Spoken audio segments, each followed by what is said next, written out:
Mesdames, Messieurs, bonsoir. Le mariage n'est pas du tout un long fleuve tranquille, nous apprennent les aînés. Il faut des fois fermer les yeux sur certaines scènes, sur certaines disputes, souvent au détriment de sa dignité. Et puis la religion musulmane est rigoureuse quant au comportement de la femme vis-à-vis de son mari. Jusqu'où doit-on supporter? Quel est l'impact du mariage religieux musulman sur la vie du couple? On en parle ce soir avec notre panel constitué de maître Frédéric Kangmoué. Bonsoir. Bonsoir Aline. Vous êtes avocat. C'est bien ça, oui. Merci d'avoir accepté notre invitation. C'est moi qui vous remercie de m'avoir invité. Voilà. Et puis nous avons Monsieur Michel Camneau, que vous connaissez déjà, il est psychologue et membre de l'association de lutte contre les violences faites aux femmes. Bonsoir. Bonsoir Aline. Merci. Je dis bonsoir également aux téléspectateurs de Canal 2 International. C'est nous qui vous remercions d'avoir accepté notre invitation. Okay. Voilà. Et puis, nous avons Sa Majesté Mohamedoul Aminou. Vous êtes aussi guide spirituel. Bonsoir, Majesté. Bonsoir, Aline. Bonsoir à tous vos téléspectateurs. Merci pour l'invitation. Alors, dans votre communauté, quand on parle de guide spirituel, on fait appel à quoi?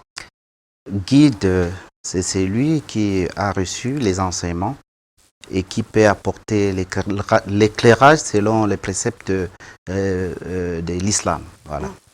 Voilà. Merci. En respectant les enseignements du prophète, paix et bénédiction d'Allah sur lui. Oui. C'est vrai que vous allez pardonner que comme je ne suis pas de confession musulmane, bon, on va souvent, c'est vous qui allez m'outiller en ce qui concerne certaines expressions et certains termes. Hein, d'accord, merci. Nous allons apporter notre modeste contribution. Voilà. Pour éclairer et faire avancer notre société, notamment les musulmans du Cameroun qui sont à l'écoute ce soir. Je vous appelle Cheikh ou bien Majesté? Vous pouvez appeler ce qui vous convienne plus facilement. D'accord. Et puis nous avons Adja Awa, qui est présidente de l'association Femmes Choc pour la paix au Cameroun. Bonsoir Adja. Bonsoir ma soeur Aline, bonsoir à tous mes frères et sœurs ici présents sur le plateau. Vous allez bien tenir... Ça va très bien. Tenez bien votre micro. Oui. Ok, ça va très bien. Oui. Je remercie le PDG de Canal 2. Je remercie tous les journalistes, les vaillants journalistes qui se mettent nuit et jour pour éclairer le peuple camerounais dans ce travail. Je remercie les maquilleuses, je remercie tout le monde et je salue aujourd'hui un vive salutation à tous vos téléspectateurs de Canal 2 International. J'espère que nous pouvons être tous à la hauteur de vos attentes.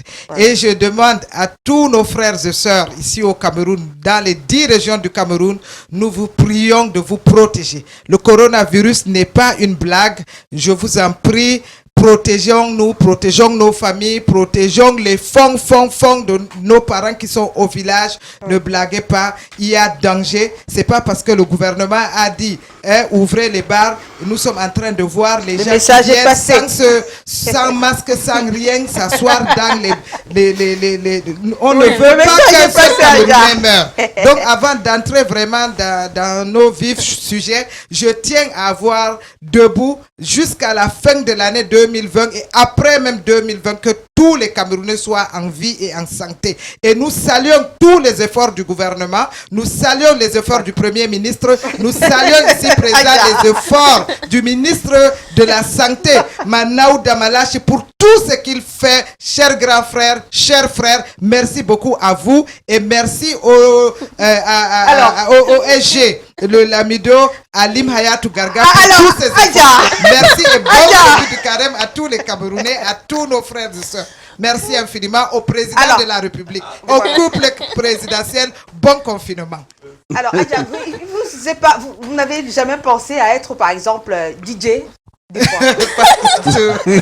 un métier qui vous conviendrait très bien. Merci, Tata Aline. Voilà, on va passer la parole à quelqu'un d'autre. Celle qui aura l'insigne honneur, finalement. Honneur aussi pour nous, de nous conter son expérience ce soir. Absatou Issa, bonsoir et merci d'être là ce soir. De rien, Aline, bonsoir. Voilà, vous ressemblez à une perle. On vous a déjà dit que vous êtes comme une perle? Non. Pas du tout? Non. Ah non, mais vous êtes une perle. Elle est encore très jeune. Alors, voilà donc le plateau. Vous avez la possibilité de réagir sur la page Facebook de notre émission. Vous tapez tout simplement « Intime conviction » au pluriel. Hein, le post a déjà été fait. Vous défilez sur la page et vous pouvez poster votre réaction.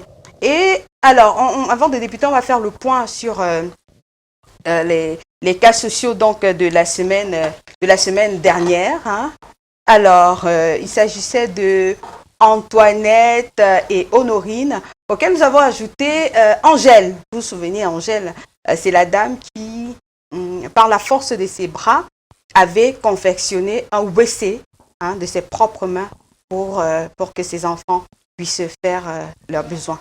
Alors, pour les personnes qui ont contribué, nous avons 6 merveilleuses personnes, ou bien groupes de personnes, parce qu'il y a des couples, 6 merveilleuses personnes qui sont mises ensemble et avec qui on a pu réaliser des choses. Alors, nous avons le couple Takoufette qui a contribué à hauteur de 10 000 francs, Madame Bayan à hauteur de 15 000 francs CFA, Monsieur Boris Choupé, merci Boris, à hauteur de 50 000 francs CFA. C'est vrai que j'ai beaucoup emmerdé. Et puis, une anonyme, une femme merveilleuse comme on n'en rencontre pas du tout du côté de Yaoundé, mais on ne donnera pas son nom ce soir, qui a contribué à hauteur de 100 000 francs CFA. Et puis, monsieur Samuel et Madame Johan Ndjulefak, qui ont contribué à hauteur de 2 sacs de riz de 50 kg chacun et 15 000 francs CFA.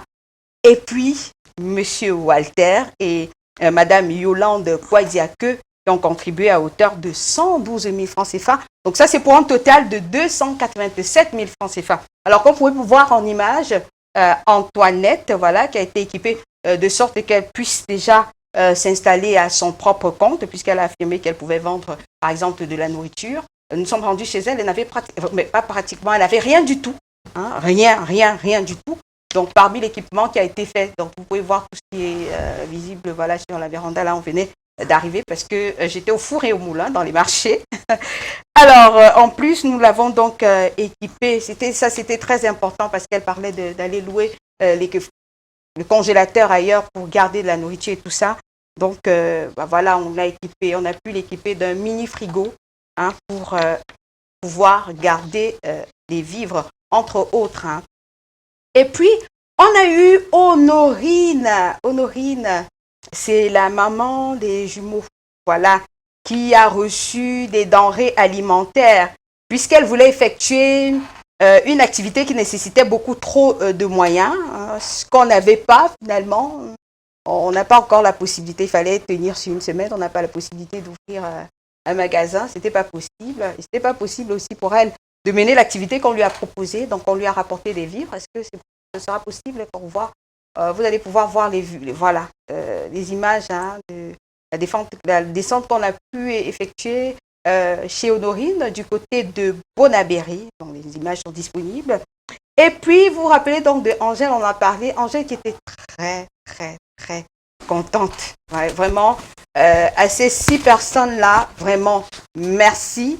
Angèle, on a pu renforcer son commerce. Ça, c'est avant. Vous pouvez voir donc Angèle, avant ce qu'elle avait, c'est les oignons, vous vous souvenez. Elle prêtait les oignons. Elle empruntait les oignons pour vendre. Là, maintenant, c'est ce qu'elle a pu avoir dans son comptoir. On lui a acheté des sacs d'arachides, des sacs de riz, de l'huile raffinée, du sel, du cube, des spaghettis. Elle a un comptoir maintenant assez fourni. Hein, Angèle qui, on a pu renforcer son activité.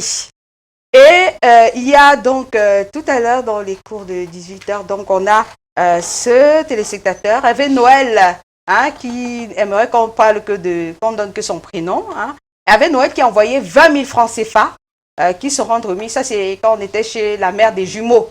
Voilà. Quand on était chez la maman des jumeaux. Donc, je disais que Hervé Noël, donc, il l'a envoyé tout à l'heure dans les cours de 18h, 20 000 francs CFA. Hein. qu'on remettra à Angèle, voilà, pour qu'elle puisse encadrer aussi ses enfants. Oui, on est encore sur le cas de Angèle parce qu'après, il y a même la maison dans laquelle elle vit qui est vraiment insalubre. Hein. Il y a les toilettes qu'il faut refaire. C'est tout un travail qu'il faudra accomplir. Donc voilà pour le point de la semaine dernière. On va débuter juste derrière la transition avec le témoignage de Absatou.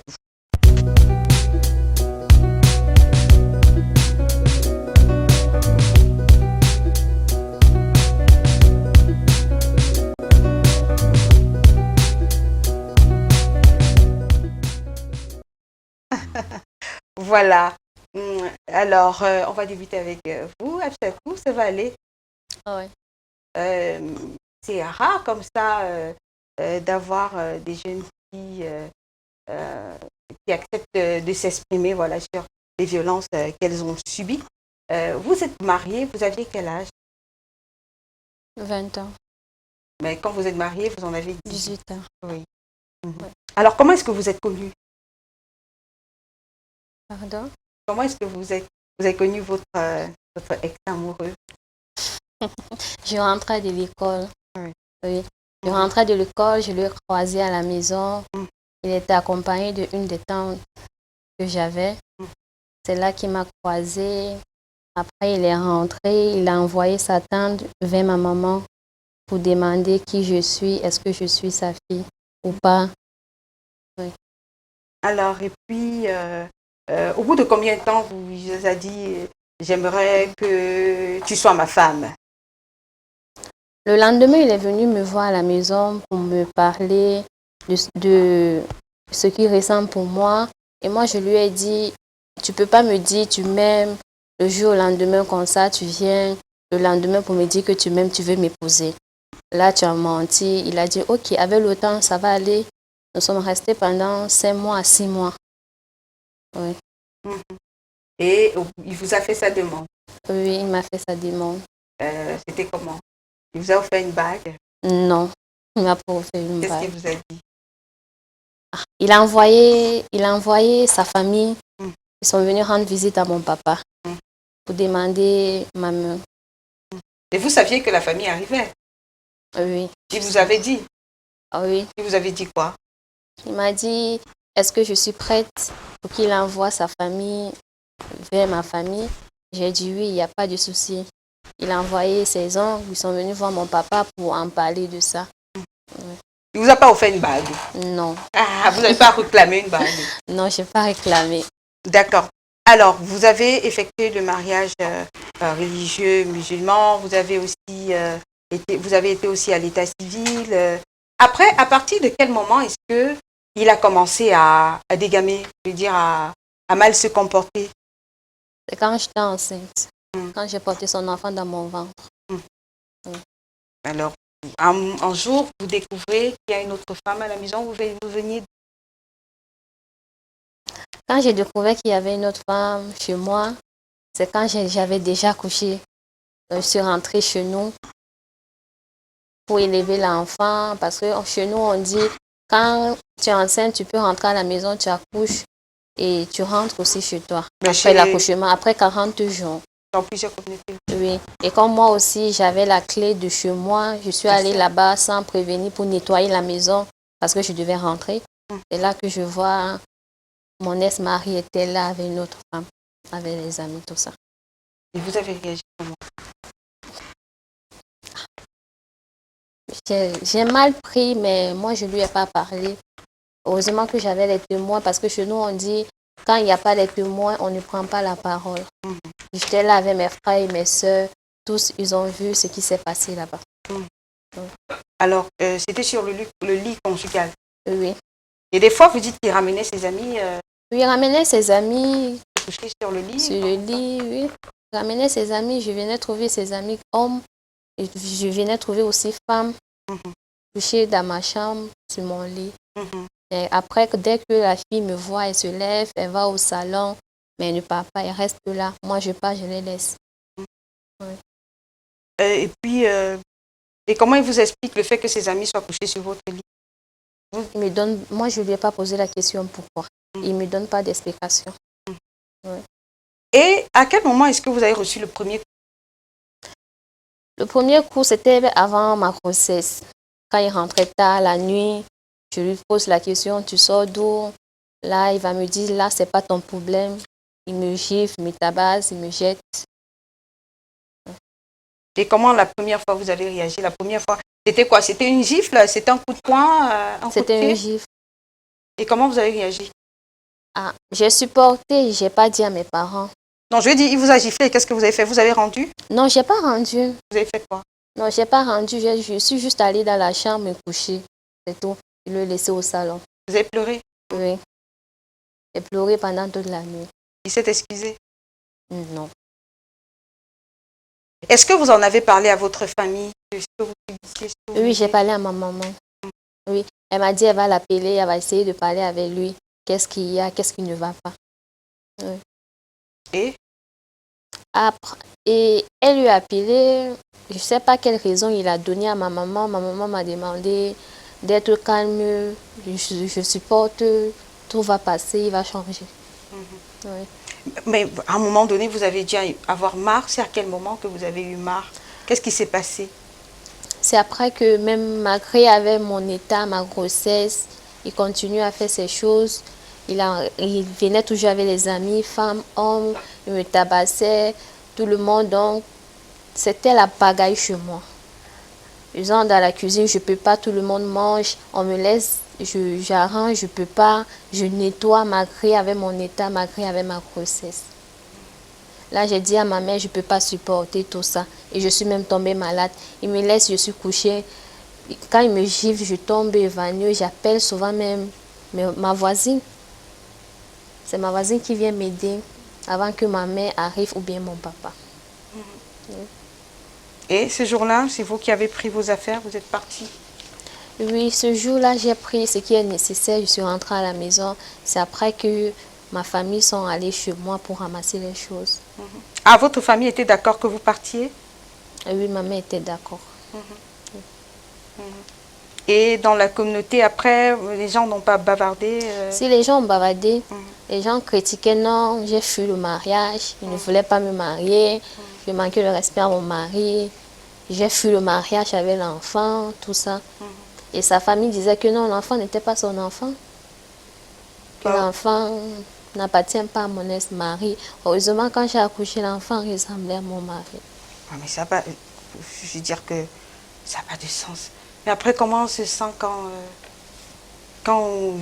des gens osent vous dire que l'enfant n'est pas du mari? Ah, je me suis sentie mal parce que là, j'étais enceinte de lui, il n'assumait même pas la grossesse, il me laissait toujours. Et après, on dit que ce n'est pas son enfant, ça m'a fait beaucoup mal. Qui a dit que ce n'était pas son enfant? Sa famille. Et il a réagi comment? Ah, mais vous êtes une fleur. Est-ce qu'on peut avoir des mouchoirs, s'il vous plaît? Ouais, moi, je vous aurais donné la main, mais après, comment on est avec le fleur de... Mais une fleur ne pleure pas. Hein. Une fleur distribue de la bonne humeur. Hein. De toutes les façons, ça va aller. Merci. Et c'est la famille. Et comment il a réagi quand la famille lui a dit que... Je ne sais pas parce que je n'étais pas présente. Et il ne m'a pas donné de détails. On a juste appelé en disant que non, l'enfant, ce n'est pas son enfant. Ils n'ont pas pris charge de rien. On m'a laissé comme ça. Vous êtes occupée tout ça? Oui. D'accord. Alors, on va marquer... Et aujourd'hui, vous êtes divorcée déjà ou bien... Oui, aujourd'hui, je suis divorcée. Vous l'avez aimé au début, peut-être? Oui, au début... Vous vouliez apprendre à l'aimer? Oui, j'ai appris à l'aimer. À l'aimer. Oui. À rester avec lui, à vivre avec lui, à supporter tout ce qu'il faisait. Oui. Parce que chez nous, on m'a donné, avant le mariage, même le jour de mon mariage, ma famille m'a donné beaucoup de conseils. On vous a dit que vous pouviez en avoir jusqu'à 3 épouses. Oh, je vous taquine, c'est pour que vous souriez un peu. Vous êtes une fleur, il faudrait que vous souriez tout le temps. Alors, je vais donner la parole déjà avant à un dignitaire de, justement, de votre communauté, Sa Majesté Mohamedou Aminou. Première réaction. Vraiment, c'est très émouvant. Vraiment, j'aimerais avoir la lecture de l'homme que vous êtes. Quand un homme se comporte comme ça, C'est très peu mouvant, son histoire, et ça fait mal au cœur de constater de nos jours encore, on a des dictateurs dans nos familles ou bien dans des couples qui prend une jeune fille à l'âge de 18 ans qui est en train d'aller à l'école, et ainsi le mettre dans la maison et de ne pas pouvoir assumer son rôle de père ou bien son rôle de mari, chef de famille. Bon, selon les préceptes religieux, parce qu'il est question de parler de la femme musulmane. Et je ne peux donc me dérober de dire que le mariage religieux est une obligation dans la religion musulmane, car celui qui vit seul court des risques de commettre un acte illicite, selon les principes de l'islam. C'est pourquoi on encourage d'être en couple ou dans le mariage, ainsi aussi de se protéger contre la fornication. Oui, mais ça, justement, on va aborder ça sera en deuxième partie. On parlera justement de comment est-ce que ça se passe, quelle est l'importance justement du mariage religieux. Moi, ce que je vais vous proposer, c'est que juste derrière la transition, justement, qu'on rentre dans le vif du sujet.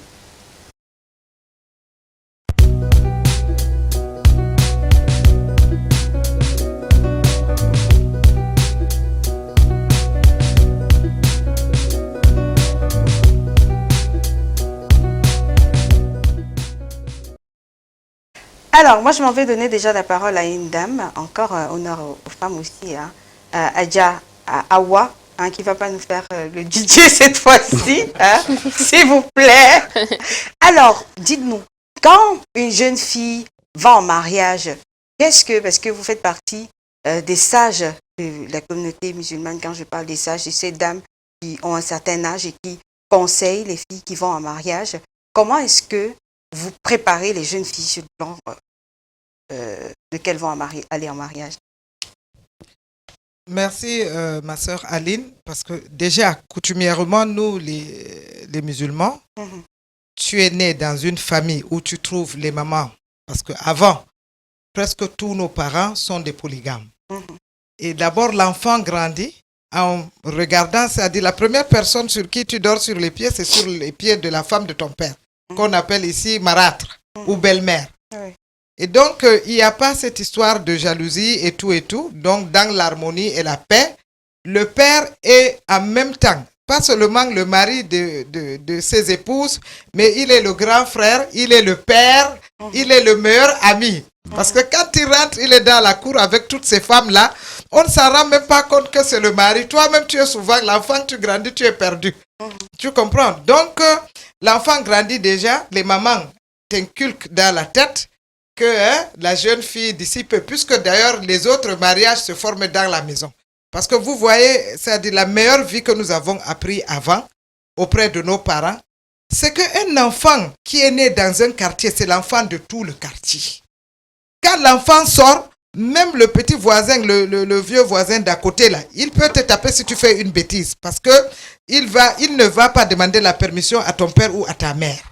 Donc même quand un vieux meurt dans un quartier, les enfants ne ressentent pas ça. Parce qu'il y a encore l'autre vieux qui peut t'éduquer. Oui, mais oui. Donc je suis en train de venir. Maintenant, d'où vient donc le mariage entre... on ne cherche pas le mari loin. Le père prend toujours soit l'enfant de son frère, sinon le fils de son meilleur ami, pour sceller les liens qui les lient. Donc on ne demande pas la permission ni du garçon, ni de la fille. Mais à quel âge? Bon, chez nous, vous savez, le mariage, c'est à partir de l'âge de 13 ans. Dès que la famille, les petits seins commencent à pousser, les parents commencent déjà à mettre l'œil. On dit, bon, vous savez, il faut qu'on essaie donc de voir. C'est à partir de l'âge de 13 ans.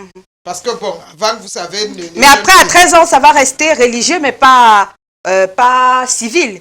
Parce qu'à 13 ans, on ne se marie pas. Parce que nous, on regarde les affaires des civils. C'est nous, les filles, maintenant émancipées au 3e millénaire. On dit, bon, méfie-toi. Avant, on regardait les affaires. Non, maître, vraiment. J'espère que vous n'allez pas recevoir des coups de fil. C'est la réalité, parce qu'avant, vraiment, on ne regardait pas trop le côté civil. Ouais. Et puis les marchés, d'abord, attends, nos mamans, nos arrières, grand-mères se sont mariées sans affaire d'état civil.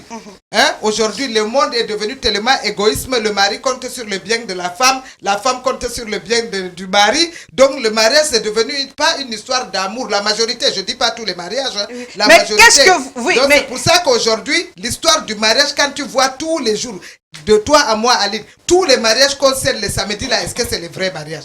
C'est une histoire de fête, une histoire de moi. Non, mais après, Adja, vous ne nous avez pas dit comment vous préparez, mais je vais revenir dessus. Vous allez nous dire comment vous préparez les jeunes filles qui ont 13, 14, 15, 16 ans, 18 ans au mariage. On veut savoir ce que les mamans, les sages que vous êtes, qu'est-ce que vous leur dites? Comment est-ce qu'elles doivent tenir leur homme? On est même moderne. Hein? Moi, je parle de nos parents qui inculquent déjà dès l'enfant. On apprend la fille à préparer, à faire ceci, à dresser le lit de sa mère, à balayer la cour, parce que là, on te forge. On te forge. Et tu vois, déjà en donnant même à manger, on te demande d'aller, en donnant la nourriture à un étranger, il commence par l'étranger. Il faut te mettre en genoux pour donner à manger à tel. Fais comme ça. Donc, on te forge par le respect. Encore Bien sûr, il y en a. Donner à manger à son mari. Oui, appeler son mari comment? Mais seulement les hommes d'aujourd'hui, vraiment, maître, je m'excuse. Nous, les femmes de maintenant, on veut tellement bien faire. Mais vous, les hommes, quand tu te mets en genoux, hein, tu appuies le pied de l'homme, il pense que tu es devenu son esclave. N'est-ce pas? Tu as tellement envie de bien faire. L'imam, il est là, sa majesté est là. C'est comme ça. Nous, quand vous voyez, maintenant, les marchés sont inondés des bassins là. Vous pensez que c'est pour les femmes qui accouchent? La majorité des femmes achètent ça pour faire les manicures, pédicures à leur mari à domicile. Mais même quand on fait ça, vraiment... ça ne donne pas. Non, ça doit que donner. Parce que là, maintenant, on n'a pas le choix. Je vais revenir vers vous, Adja. Hein? Alors, dites-nous, maître, parce qu'il faudrait qu'on comprenne bien. Une fois que... parce que là, on parle de violence contre les femmes. Hein? Une fois qu'une femme constate qu'on lui a donné une paire de gifles, qu'est-ce qui devrait être fait? Je ne sais pas, juridiquement, ou bien est-ce qu'on fait un constat, ou bien on reste d'abord tranquille? Ben, c'est l'homme de loi qui parle, ce n'est pas Aline. D'accord, ok. Bon, je l'ai dit quoi. La première gifle, qu'est-ce qu'on fait? Bon, la première gifle, ça, même le droit reconnaît quand même que dans les couples, ou alors le mariage n'est pas un long fleuve tranquille, quoi. Donc, ce n'est pas la première gifle qui va peut-être donner lieu à une justification de divorce, ou alors je ne sais pas. Si vous avez la possibilité, parce qu'en fait quand ça commence, ce sont peut-être des signes précurseurs, vous pouvez commencer à rassembler vos preuves à partir de là, soit peut-être un constat comme vous venez de dire, si vous avez eu un problème de santé à la suite de la gifle, je ne sais pas trop quoi. Donc on fait le constat, maître, donc non. Les femmes vous regardent, hein, donc on lui a donné une paire de claques blancs. Elle appelle l'huissier, non, elle va à l'hôpital, elle fait un dossier médical, elle garde. Non, si justement, si en fait la violence a entraîné des lésions par exemple, vous avez le droit de vous rendre chez un médecin et de faire constater sur le plan médical ce qui vous est arrivé. Mais moi personnellement, je ne vais pas dire à titre personnel, je ne vais pas conseiller à une femme de le faire. Vous allez lui conseiller de faire quoi? D'arranger, de réparer. C'est quoi le problème? Vous discutez avec votre mari et puis voilà, ça peut être un acte qui est survenu comme ça sans qu'il ait voulu, ou il peut vous demander pardon, vous pouvez discuter et puis là ça s'arrange. Là, il est question... Non, on parle de la première claque. Oui, justement, je parle de la première claque. Le premier coup de poing. Non, le premier coup de poing, c'est ça que j'ai dit. Moi, c'est vrai, moi personnellement, je n'ai jamais claqué ma femme, je ne l'ai jamais battue. Mais je dis si ça arrive... Ça à la télé. Alors d'accord, mais je dis si ça arrive, si ça arrive, moi en tant qu'avocat, je ne vais pas demander à une femme d'aller directement constituer son avocat pour le divorce, ainsi de suite. Vous discutez avec votre mari, qu'est-ce qui s'est passé? Ça peut être une phrase, ça peut être... Il peut émettre des regrets et tout le reste. C'est tout beau. Il émet des regrets. Cinquième baffe, vous faites quoi? Ah oui, là, c'est pour ça que j'ai dit quand ça devient quand ça devient récurrent et que ça entraîne une crise dans le foyer, ça commence déjà un peu à faire trop. C'est-à-dire en tant qu'homme de droit, ce que je peux dire, c'est quoi? C'est que vous pouvez déjà constituer les éléments qui puissent vous permettre de solliciter, je veux dire, le divorce. C'est-à-dire, je parle sur le plan du droit. Non, maître. Vraiment, veuillez m'excuser de vous interrompre, mais les femmes camerounaises, elles sont tellement, c'est-à-dire, elles aiment provoquer les hommes. Non, maître. Non, Comment? Moi, je parle. Non, Comment maître. ça attendez. Non, je il y a parle- même les femmes qui ont pris maître pour Non, prétexte que je si le parle- mari ne te tape pas, il ne t'aime pas. Non, là, non. Comment là, vous non, allez là, dire c'est que autre les chose. femmes... Moi, Aïe, je aïe, parle avec la. On va revenir dessus, Adja. oui, Quand oui, vous oui, dites qu'il y a des femmes qui veulent... Je parle qui avec aiment la ça. Les claques. Comment Non. est-ce que vous demandez Non, que non, la femme, permettez- si on permettez-moi. gifle 5 coups? Il termine, Adja. T'assure, Ok. maître, il y a On me des permet femmes... de parler. Attendez, Adja, il Eh, termine. non, 5 fois aller porter plainte chez qui? Les hommes Permettez-moi même de sont parler. trop patients. Attendez, il Les femmes, termine. non.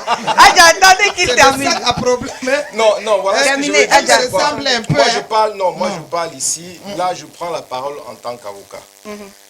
Qu'est-ce que le Code civil prévoit en matière de foyer ou alors de lien conjugal?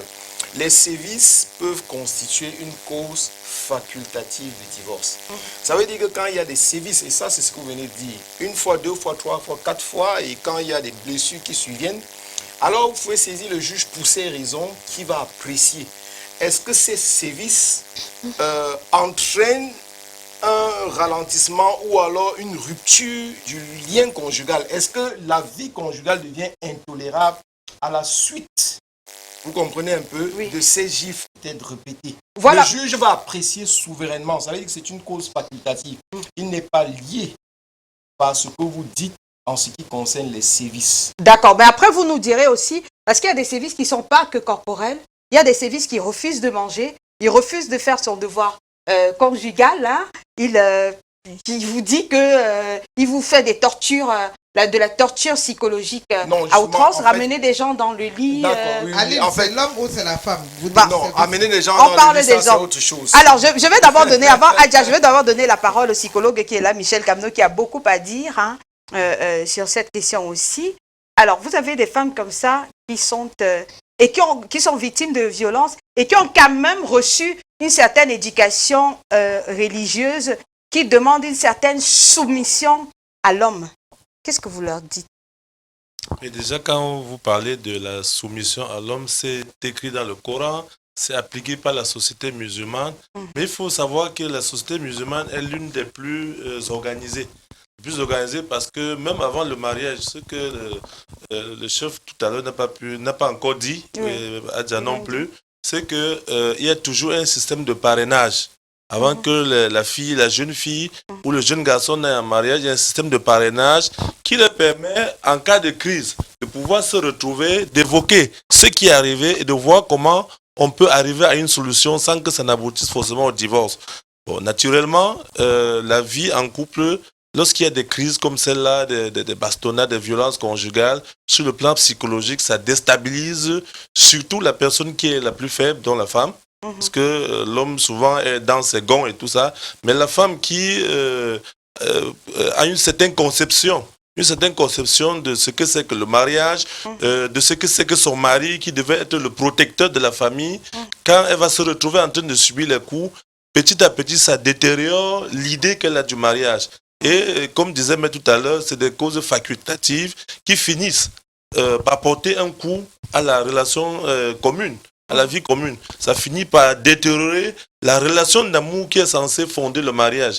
Parce que si un des membres du couple se sent tout le temps battu, et même quand c'est pas la violence physique, ça peut être des violences psychologiques, ça peut être des menaces verbales. Quand vous avez un mari, par exemple, qui vous dit tous les jours, d'ailleurs, ton père n'était rien, c'est chez moi que tu es venu trouver tout et tout ça, ça vous déstabilise petit à petit. Pour entendre ça une ou deux fois. Donc, mais quand ça devient, voilà, quand ça tu devient répétitif, voilà.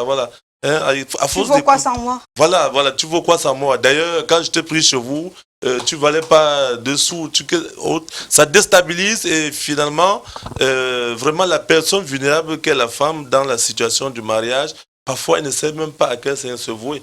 Elle va parfois demander conseil à des... Et vous lui dites quoi en ce moment? On lui dit d'être vigilant. Hein, la première chose d'être vigilant, c'est-à-dire qu'il faut savoir apprécier le niveau de violence.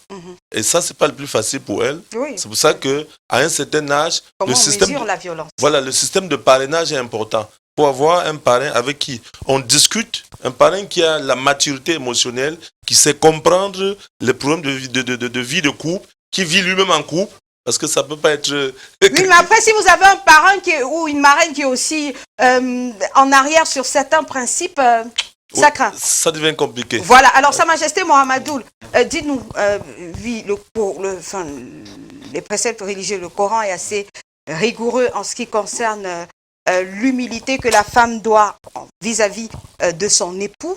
Comment est-ce que vous, dans vos communautés, vous éduquez les jeunes qui vont en mariage à ne pas abuser de l'humilité ou bien de l'humilité que leur montre leur épouse? Parce que comme ils savent qu'ils peuvent avoir jusqu'à 4 femmes... Déjà, il faut comprendre que le Coran, il est clair pour avoir plusieurs femmes, comme tu venais de le dire tout à l'heure, jusqu'à 4. L'islam autorise d'avoir jusqu'à 4 femmes. Et pour l'avoir, il faut être un homme digne, et il faut être un homme juste, ayant la capacité, parce que c'est ces questions de capacité qui fait en sorte que vous puissiez prendre. Oui, mais qu'est-ce que parce vous dites? qu'un homme qui a la capacité de prendre une femme et le mettre au petit soin, c'est-à-dire sur le plan alimentaire, de la santé, l'habillement et tout, c'est à partir de là, si tu as des moyens qui te permettent d'entretenir déjà une femme, que tu peux aller au-delà si tu constates que cette femme que tu as ne te suffise pas, et pour ne pas faire du mal à cette femme, tu peux décider d'aller au-delà. Mais l'homme doit être juste envers son époux, parce que pas envers son épouse. Mais vous allez constater dans notre société actuelle aujourd'hui, les jeunes sont vraiment émancipés, comme le disait Hadja tout à l'heure. Vous allez constater que même nos sœurs, aujourd'hui, n'acceptent plus beaucoup la polygamie comme par le passé. Non, mais vous certes, elle que existe parce que ce sont des préceptes religieux, ça existe toujours. Parce qu'il faut, c'est une question de moyens. Mais comment est-ce que vous leur parlez pour qu'ils respectent la femme? Est-ce que vous demandez... Déjà, il y a ce que l'autre monsieur venait de parler. Avant qu'un mariage se fasse, il y a ce qu'on appelle le walou, qui est ces témoins, ces parrains, qui doivent généralement être de deux côtés.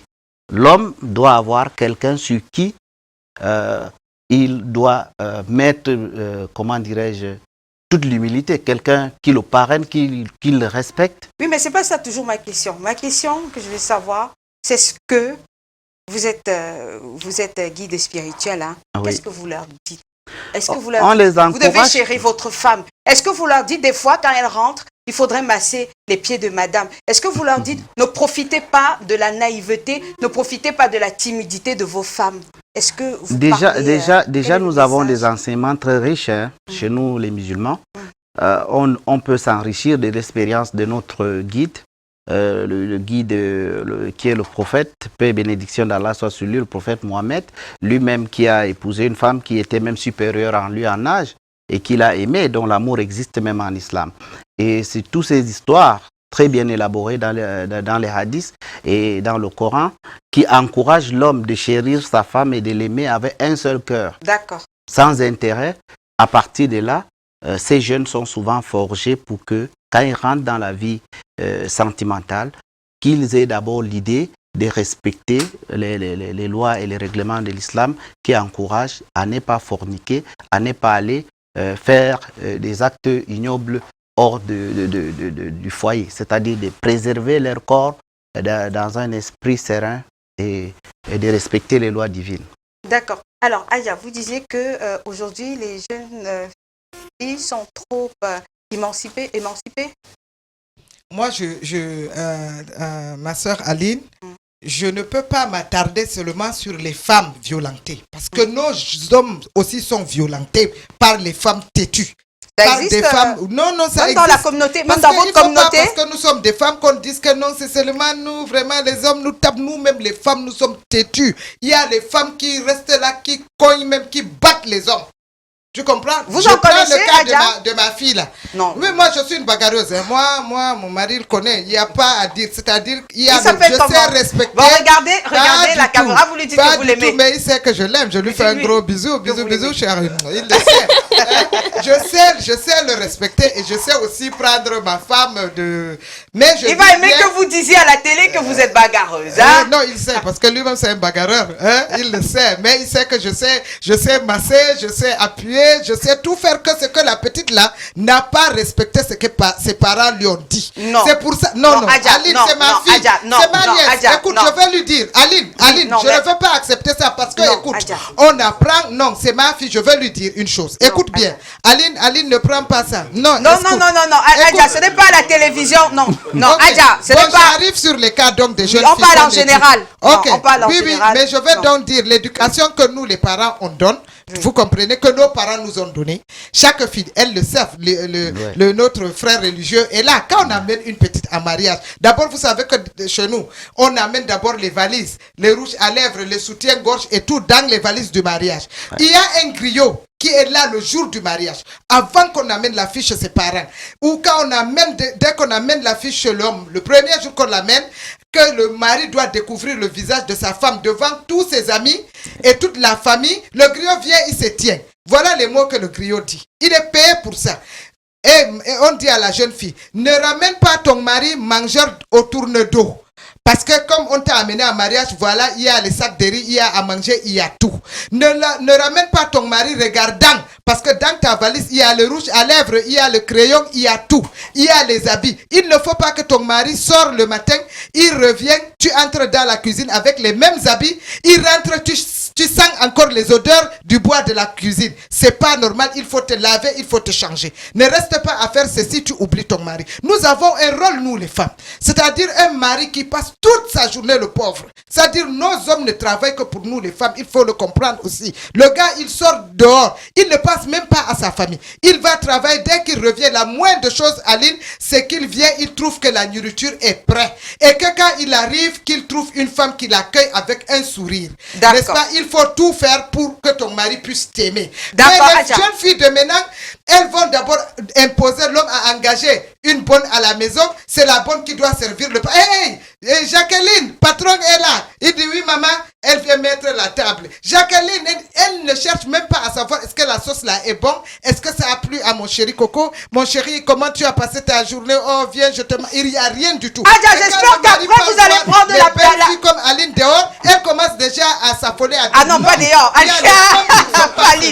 Alors les hommes aujourd'hui font tout pour s'occuper des femmes. C'est les femmes qui ne sont pas à la hauteur. Mais pas toutes les femmes, hein. Il y a certaines femmes. Mais franchement, la majorité des femmes sont là seulement, c'est des bouffeurs. Elles s'occupent pas. C'est pour ça que les hommes meurent de crises cardiaques, de tensions. D'accord. Il y en avait beaucoup. Il y en avait beaucoup dans votre sac. Nos parents sont restés avec leur mari jusqu'à la mort. Elles ne sortaient même pas du ménage. D'accord. On va donner la parole à quelqu'un d'autre. On imite les blancs qui n'ont rien à y voir avec la culture africaine. On va vous donner. Bon, on donne la parole à Maître. L'émancipation, c'est pas ça l'émancipation. Parce que on appuie sur play là. Les hommes nous ont on va vous donner la parole à Adja. Excuse, les hommes nous ont appris, c'est-à-dire les bisous, les chéris, je t'aime, les quoi. Vous avez affolé les femmes. Au lieu de faire l'amour comme nos parents avant, vous nous avez ramené les affaires de blancs. Voilà, les filles là sont perdues. Et maintenant, elles sont même plus de... Adja, s'il vous plaît. On va donner... C'est un phénomène qu'on a eu ce soir. Il va être content, monsieur, en vous regardant ce soir. Alors, mais dites-nous, vous avez écouté Adja Awa, qui est quand même une sage de la communauté. Quand elle... Parce que c'est vrai qu'on a souvent présenté la femme comme la victime de violences conjugales. Et quand vous écoutez une sage comme Awa tirer sur les jeunes filles, vous qui êtes aussi, au-delà d'être avocat, qui rencontrez des cas au quotidien, qu'est-ce que ton argumentaire vous amène à penser? Justement, ce que Adja vient de dire est très pertinent. Moi, je suis d'accord avec elle. Je veux dire, Ah bon?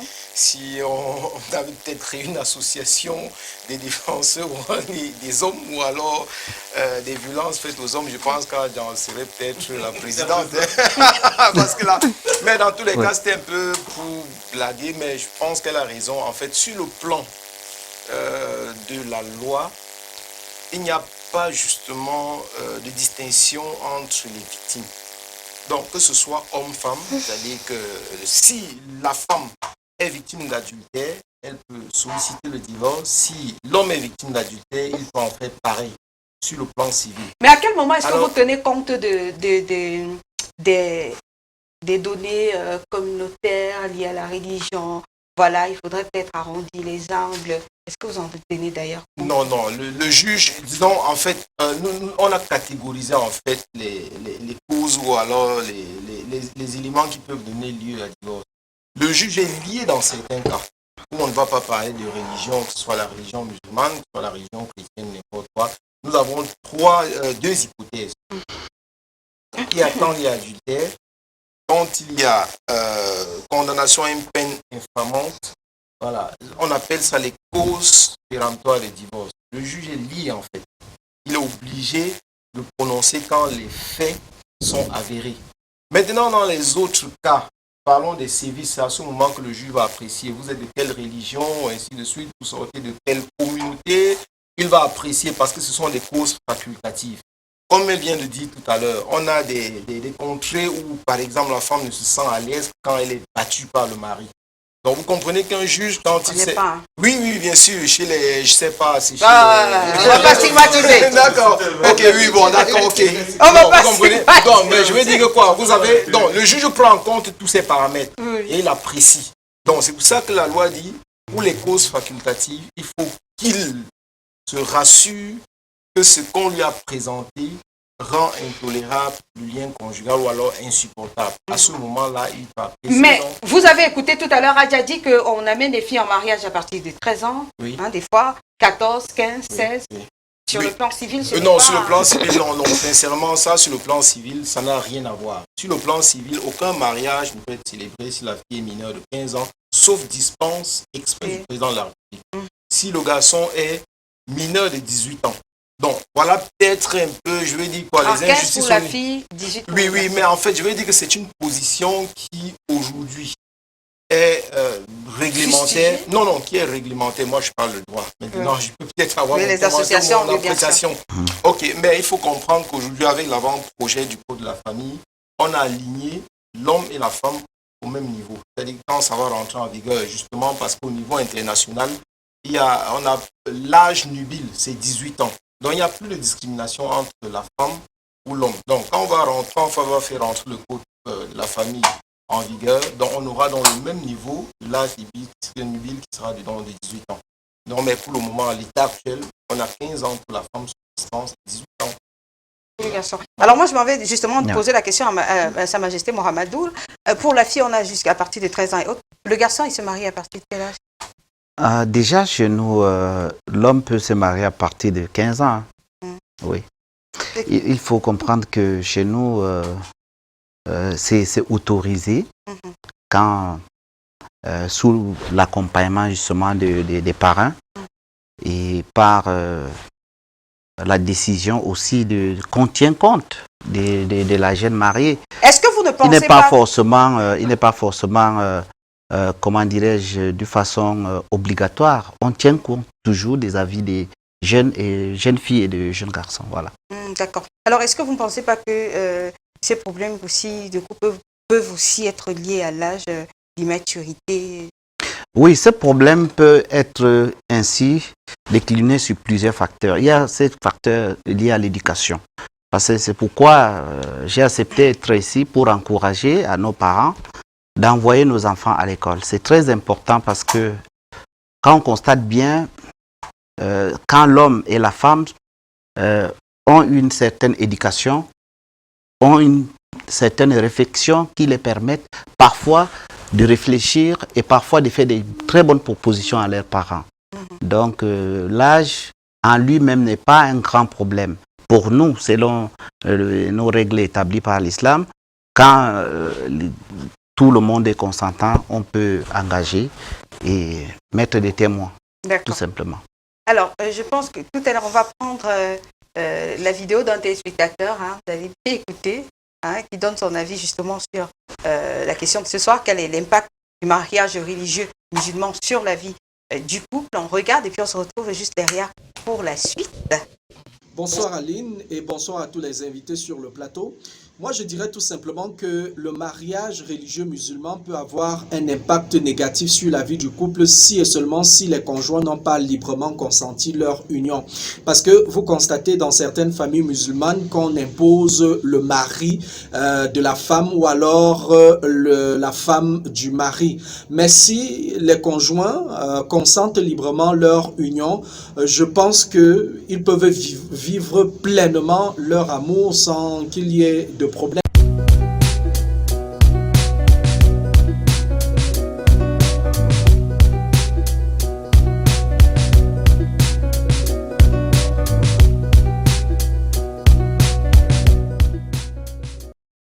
Alors, nous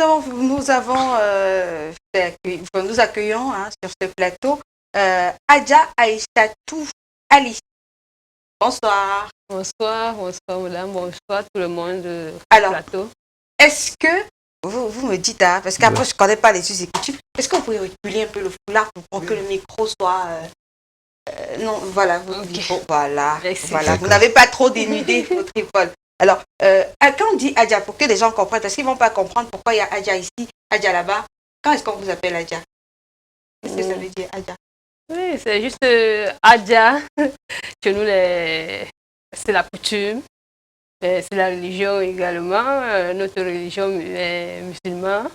On prend une femme où il y a Adja, il y a Aladi. Quand nous assistons à la Mecque pour le pèlerinage.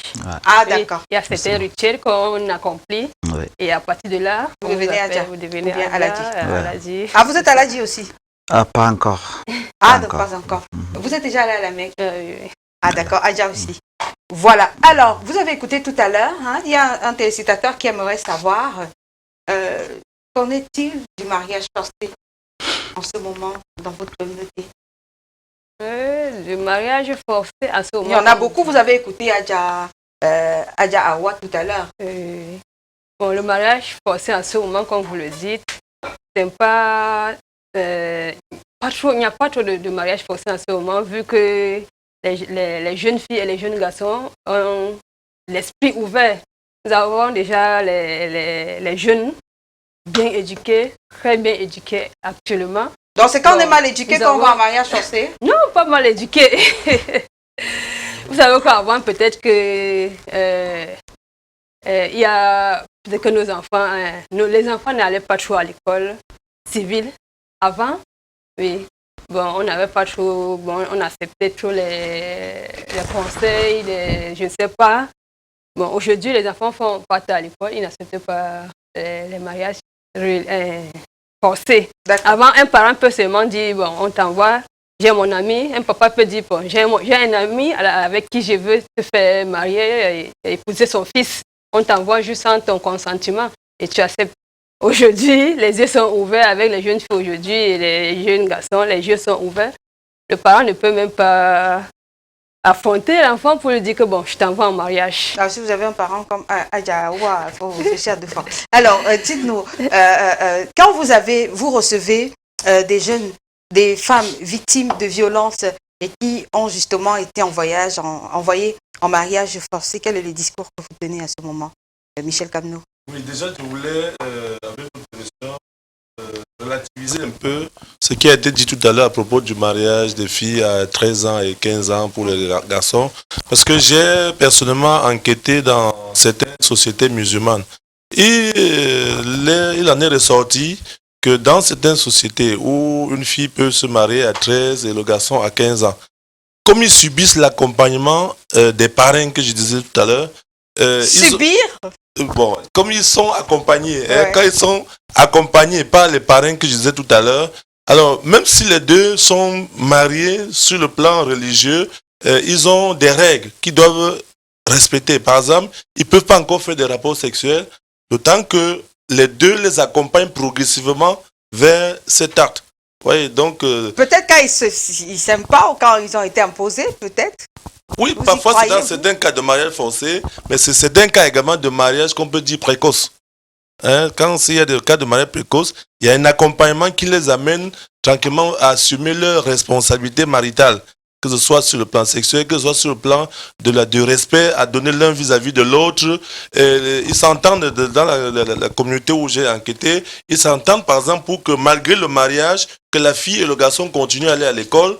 Et ça, c'est les parents qui assument, n'est-ce pas, d'accompagner ces enfants vers leur âge adulte. Voilà. Donc maintenant, si on revient à votre question, effectivement, nous recevons beaucoup de cas de personnes violentées par les maris et même par les femmes.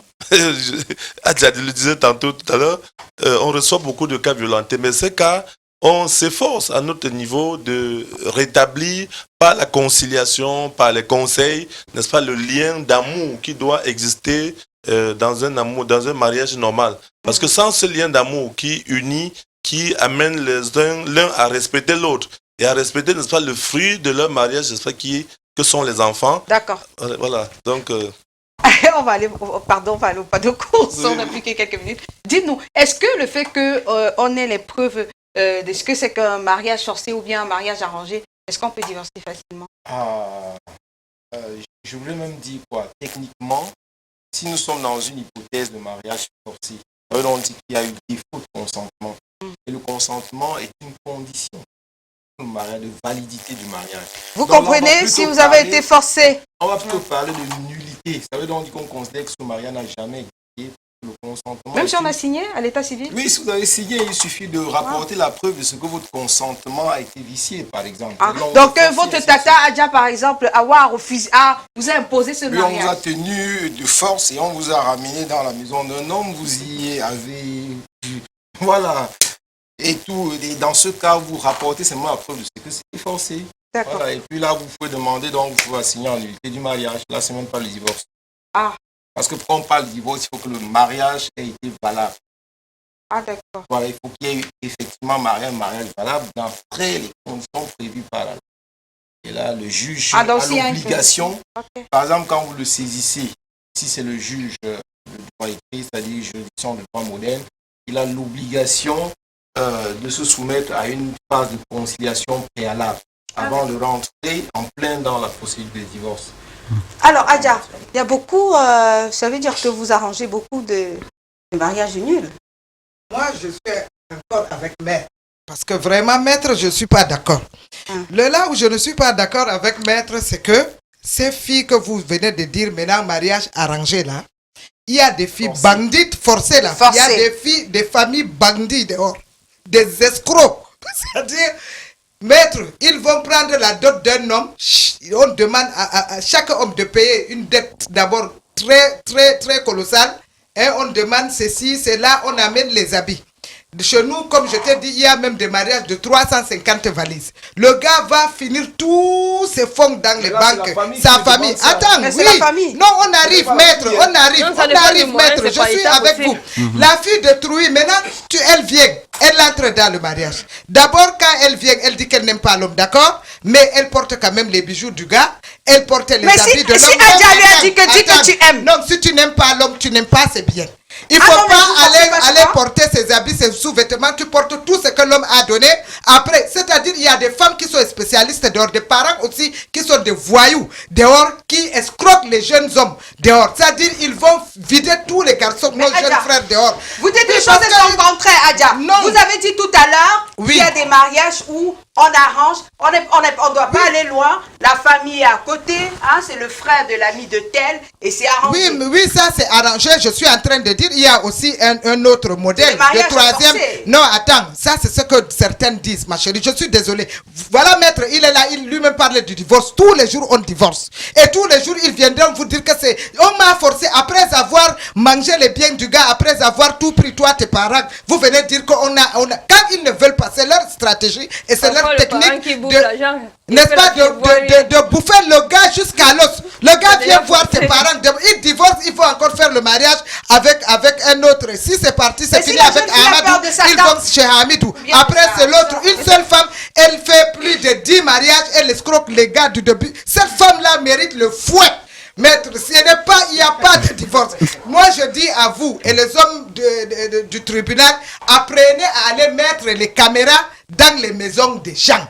Parce que ça, c'est pas normal. Qu'un garçon vienne avec toute sa famille dépenser des millions, des centaines de millions, voire même des millions, un chef traditionnel. Ouais. C'est vous qui allez aussi attacher les mariages là. Ouais. Mais quand on attache le mariage, on demande non. Pourquoi on ne prend pas la fille à côté à deux? Non, mais ça aussi n'est pas en train d'acheter la femme. Quelqu'un pas parce qu'il a beaucoup d'argent, il a investi beaucoup, qui va m'acheter la femme. Oui, pardon, moi aujourd'hui, toi et moi, ma soeur, toi Hadja, on était ensemble aujourd'hui. Oui. On a parlé d'un vieux qui a 103 ans, qui a épousé une jeune fille. Qu'est-ce que vous avez dit? Le monsieur là, il est tellement bien, il garde bien la jeune fille. Ils ont 3 enfants aujourd'hui et la fille est heureuse. Il a 103 ans? Il a 103 ans. Et je vais t'amener voir si la fille a consenti, notre problème, maître, c'est le banditisme. Moi, je dis, maître, il faut vous pencher. Les filles et leurs parents doivent arrêter d'escroquer les hommes d'aujourd'hui. 10 mariages, 10 demandes. Elle est de connivence avec ses parents. Elle est de connivence. Bon, qu'est-ce qui vous prouve? Qu'est-ce qui vous prouve, maître? Qu'est-ce qui vous prouve que les parents là n'ont pas escroqué ce bonhomme? Non. Qu'est-ce qui vous prouve? Non, attends, je dis, les jeunes filles que je vois, les yeux nyang là, ils sont d'accord avec leurs parents pour escroquer nos frères. Moi, je dis que les hommes doivent s'unir pour arrêter ce genre de mascarade. Si tu envoies ta fille en mariage, n'est-ce pas? Je dis, le mariage, ça ne se fait pas en une journée, surtout chez nous. C'est une histoire c'est une affaire de mois. Donc, vous voulez dire que chez vous, là, il n'y a pas de mariage forcé. Et forcer la maître, n'est-ce pas? On peut parler du forcé dans les villages. Mais les filles en ville, là. Ah non, vous êtes Hadja de la ville. Les filles qui ont vous êtes là, qui viennent vous voir. Parce que c'est même du village, là, ne connaissent même pas la route d'un avocat. Pour dire que je vais venir. Ceux qui viennent vous voir tous les jours dans les parquets, vous voir. Et quand une fille vient vous voir, elle est tapée. Hadja. Et quand une fille vient vous voir et qu'elle a été battue par son homme, qu'est-ce que vous faites? Elle a toutes les boursouflures partout, les blessures. Et si elle est elle-même l'organisatrice de ces coups de poing, même si elle est l'organisatrice, vous faites quoi, Hadja? Si elle a cherché, vous faites quoi, Hadja? La majorité, elle provoque les hommes. Vous faites quoi dans ce cas? Tu vas trouver un homme comme maintenant, le chef là, il est tranquille. Allez à la maison, vous allez voir celle qui Hadja. Elle est assise là, elle dit que tu sors d'où? Tu as la télévision, n'est-ce pas? Tu as vu Aline et Hadja. Tu as dit quoi? Hadja, répondez à ma question. Vous avez une jeune fille, Hadja, s'il vous plaît. Vas-y, Aline. Vous avez une jeune fille qui vient vous voir, elle est blessée, elle a un œil poché, elle a des blessures partout, elle a une dent arrachée, le bras qui est gonflé, blessé partout. Qu'est-ce que vous lui dites? La première des choses, tu l'amènes d'abord à l'hôpital, n'est-ce pas? Mais du coup, tu ne vas pas incriminer l'homme. Ensuite, vous faites quoi? N'est-ce pas? Vous l'amenez à l'hôpital. Oui, d'accord, mais ensuite, on va vers l'homme. C'est pour ça que le chef traditionnel venait de vous dire que chez nous, écoute, chez nous, il y a le galop.